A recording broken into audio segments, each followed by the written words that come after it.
Hey everyone.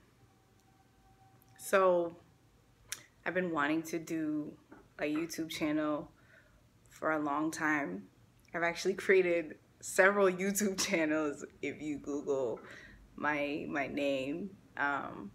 But it's 2020 now, and I really want to get serious about YouTube. It's something that I love. It's something that I watch for inspiration.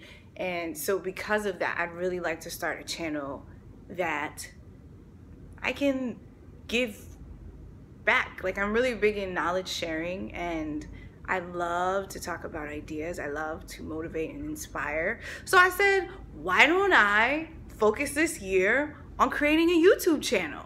And in this YouTube channel, I'm going to help people to live their best lives and share all the things that I've learned as I live my best life. And we can have conversations together, and we can grow together, and it can be a fabulous experience. So I'm recording this on my iPhone. I have a camera, but it's like an old school, honestly, old school Handycam. Yeah, from back in the day. So I'm just trying out recording on my iPhone to see how it looks and just try it out. But also, I realize it might be a little dark, so I'm trying to figure out how to capture the best light. There you go. So to tell you guys a little bit about me, my name's Julia. I have gone by several names. My most known name that I've gone by on Instagram is Junie Mars. And I still love Junie Mars, but I really wanted to be transparent this year and be myself. And not that Junie Mars wasn't myself, but Julia is my name, and it's a special name because it's actually my great-grandmother's name. My mom named me that, not knowing that when I was born in 1985, that in the 80s, there would be other people named Julia. I was the third Julia in my class. There were three of us.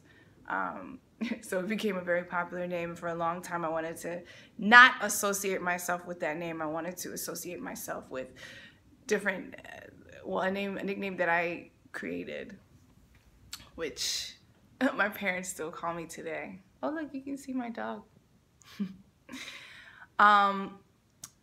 But in terms of, I think, accepting the name Julia, it's also been about the journey that I've gone on to accept myself, you know? And it's been a long journey to accept myself. And it's a journey that I'm still on right now. And I think it's really important to get your priorities straight. And when I say that, what I mean is specifically to get your priorities straight about yourself, you know, because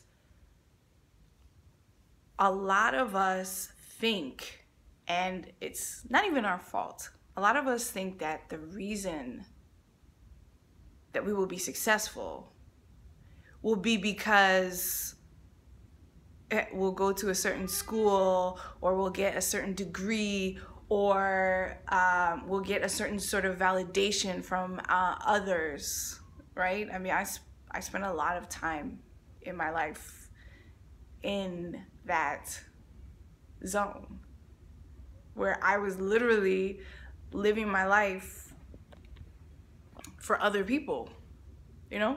I was living my life for other people. I was living my life for my parents, basically. And I got to a point in my life where I was just so miserable and unhappy that I was like, I can't do this anymore.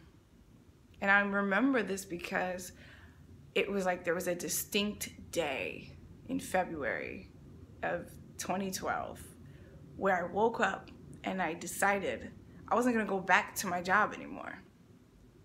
I remember the night before, I tried to talk to my mom about it, and I told her, you know, Mom, I'm just really miserable. I don't feel good. I feel like my mental health is not stable. I feel a lot of anxiety. And I remember her telling me, you know, this is a great job that you have. You can't just quit your job. What are you going to do? And I was thinking, wow, no one has listened to my voice and what I'm saying about myself. No one has listened to the fact that I'm saying that my health is not good, that I don't feel good, that I don't feel happy. And that was the first time that I realized in that moment that, you know what? If you don't prioritize yourself and your happiness and making yourself feel better, other people aren't going to prioritize it either. And that was a very hard pill for me to swallow, because I thought that people cared about my best interests as much as I did. And I think that people do care about you, but they will care about you to the extent that they care about themselves, honey. I'm gonna say that again. People do care about you. Make no mistake. But people can only care about you to the extent that they care about themselves. Meaning, when you're in a relationship, right, with someone, they can only care about you to the extent that they care about themselves. They can only love you and understand you to the extent that they understand themselves. And this comes just as true to parents. You know, parents can only love us to the level that they've experienced love. And when I started understanding that about my parents, my life changed completely. When I started understanding that my parents are just people, right? Our parents are just people, and they are going through their own individual struggles, their own individual growth, right? When I started to realize that, I started to prioritize myself more. Meaning, I started to take time to really understand what self-care is, right? I didn't even know that was a thing, honestly. Like, I didn't even know that was something that existed until I was 27. I had no idea that there are things you can do to take care of yourself emotionally, right? I knew how to numb myself, with alcohol, but I did not know how to deal with my emotions. And I had heard of like meditation and stuff like that, but I had never really practiced it at that point. And I really wasn't in touch at all with like who I was, what I wanted in life, because I had been just kind of like, you know how sheep, they're guided, right, by a sheepdog or by a shepherd, right? I was kind of just following the sheep, doing the right thing, doing what my parents wanted me to do, until finally I stuck my head up and I said, whoa, wait a minute. This isn't the life that I want. And ever since then, I'm 34 now. I was 27 at that point. Ever since then, I've been on this journey to really discovering who I am, what I want, what makes me happy, what nourishes my mind, what nourishes my spirit, what nourishes my body, right? And that's an ongoing journey. It's an ongoing journey. But it's really been helpful to me to start that self-discovery. And